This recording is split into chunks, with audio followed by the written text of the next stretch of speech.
Hi guys, in today's video I'm going to show you how to use Pine script on your TradingView mobile app.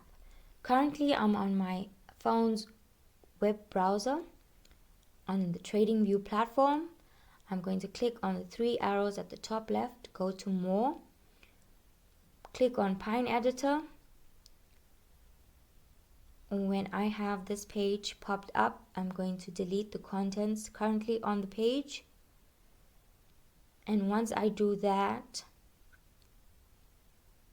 I'm going to paste in the script that I already have copied, and then I'm going to save it using the button at the top right. Save it and then launch my mobile application. Click on charts at the bottom panel.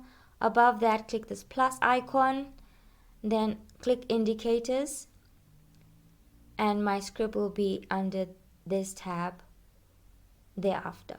Thanks for watching.